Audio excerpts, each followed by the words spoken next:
Hey folks, welcome back to the channel. And very recently I reviewed the start of the Thrilling 30 Legends class Transformers Generations wave by looking at Bumblebee and explained how he came out with, a version of Optimus.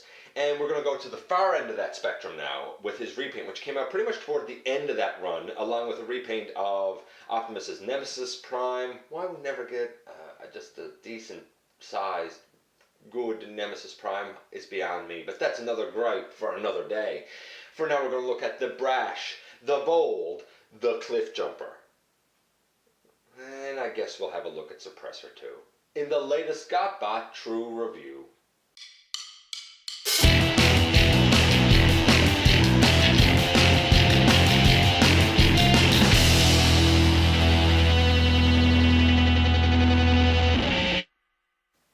Okay, welcome back to the channel, folks. I am your host, Dennis Moulton, aka GotBot.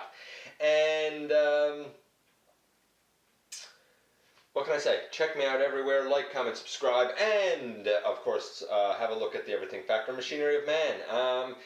And this is, I think, the best rendition of Cliffjumper that we have gotten in the modern age. I know some people are going to say, hey, what about that excellent Classics mold? Yeah, it was great. It was too big. Same goes for a lot of other versions of this guy. He was a mini-bot. I'm glad he's a mini-bot. It's as simple as that. But we're going to start off with Supressor. Supressor is an okay Target Master-esque little buddy that these guys came with. According to the bio, Supressor and Cliffjumper don't really get along, don't really trust each other. I don't really know Supressor. I don't really have a connection to this guy. His head sculpt is pretty cool. His articulation is arms up and arms down, and that's it. I dig the gun on his back, and he can hold it. There's a little 5mm peg there, and there's I guess a 3mm one over there, and you can put it in his hand. He doesn't hold it super secure, but it's pretty good. We'll lay that there, and I will just point out now that Cliffjumper can also hold the gun by itself, and he holds it well. So we will lay Cliffjumper back there and take this again. And of course, the 5mm peg can peg in here on the back. No problem, like that. And it can be like a back cannon. To transform this guy, arms go right down and he flips forward, and he's like a Jeep. Kind of a cool looking little Jeep thing. He rolls pretty good.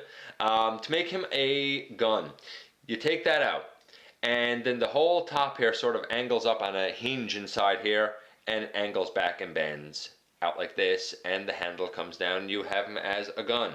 There is another 3mm peg up here, so you can take this larger blaster and stick it in there, and yes, Cliffjumper can hold him. You'll notice mine is not perfectly straight.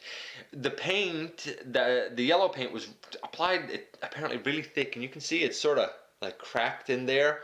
I think that might have affected how this guy transforms out, to be honest with you. So it's always sort of angled down a little bit.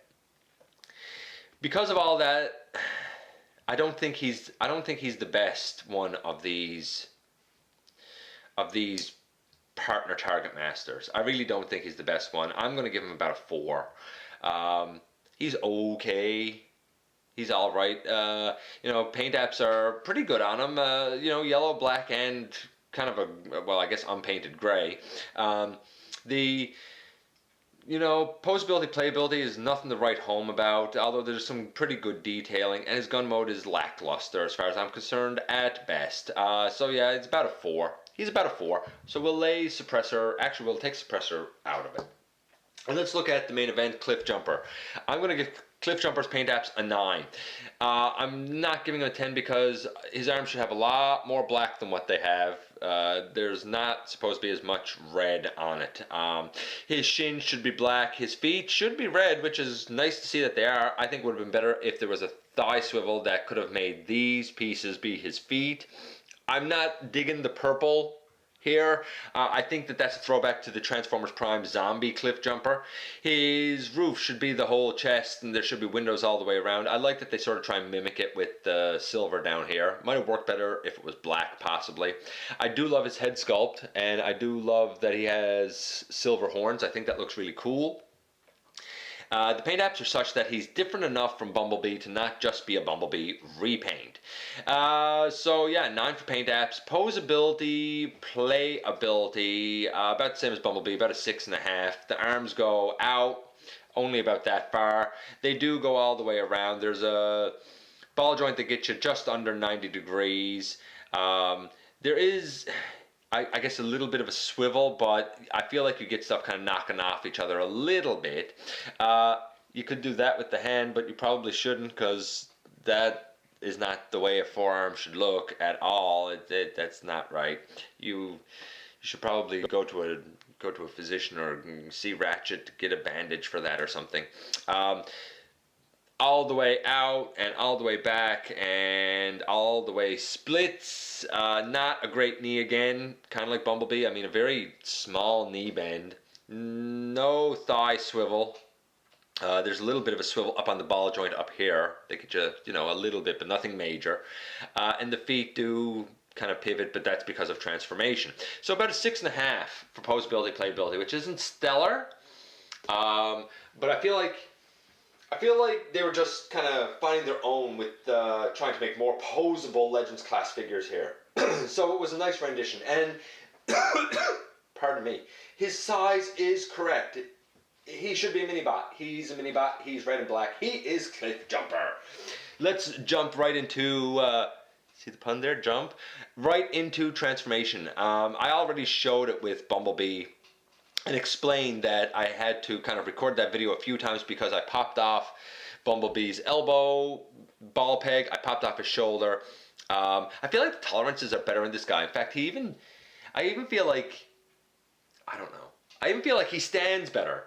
Bumblebee, I'm always kind of struggling to get him to stay stood, and he seems kind of precarious. He seems more solid for whatever weird reason. His knees are definitely more solid than Bumblebee's. So the tolerance is a bit better. Let's jump into transformation. You fold the hand into the forearm, and then you fold out the back of the forearm, and you get a side of a car. Fold the hand into the forearm, fold out the back of the forearm, and you get a side of a car. You lift up the roof, and when you do so, the head is going to go down in there, and you'll discover that, hey, look, the roof becomes... the chest becomes like the trunk of the car. You flip in the feet, and there's a peg and a hole up front here where they go together. Then you fold the legs as if he's sitting down. At the joint right here, inside of his body cavity, I guess, a little higher than his waist, the whole body flips up, and his legs and his body flip up inside the car. There is... the edge right here of the window that comes down and locks in right there over his feet, and you can see exactly what's going to happen. Now we push the shoulders back to collapse them in. There is a little post right there that goes into a little hole. Sometimes that's easy to get in, sometimes it's not easy to get in. There you go, got that side in, and over here same thing, put that side in, and boom, there you go. You got Cliffjumper in vehicle mode, and he looks like Bumblebee, except he is red. I like the Autobot symbol back here. It's a great looking mode. I like the fact that the headlights were done with silver and gold. Beautiful paint apps down the side. I can even understand, hey, you got the purple up here. Like, I appreciate all the paint apps. I just didn't need the purple. You know, I would have been fine with him just red. This is one figure where I would have been cool if he was pretty plain, but I'm not going to complain that we got him like this. Suppressor can, you know, drive alongside next to him. He rolls pretty good. Suppressor rolls pretty good. If you were thinking, hey, I'd like to have Suppressor be on Cliffjumper, you can. I don't think you should, but you can do that. like this. I don't know if you like the look of that. That's not very in disguise. Or again, you could have it face back, just like we did with Blaze Master. Overall, his transformation, I feel like it's a bit sturdier than Bumblebee's actually. So I'm going to give his transformation about a 9. Because the tolerances are better than Bumblebee's. Same transformation, just I think executed better. So we have, a 9 for paint apps. We have a 6.5 for posability, playability. We have a 9 for his transformation. Overall, I think that Cliffjumper is like an 8.5. He's 8.5 and 9. He's a really good Cliffjumper. And while it might not be, a perfect mold, while it might not have the most perfect articulation, I think that his size is fantastic. I think the look is fantastic and executed very well. And for me and my sensibilities and my collecting, this is my ideal Cliffjumper. Anyway, that's it for this one. It was quick, it was easy, easier than the Bumblebee one, and what can I say? I thank you for watching, I thank you for giving me a little bit of your time today, and I look forward to the next time that we have a visit right here inside the videos.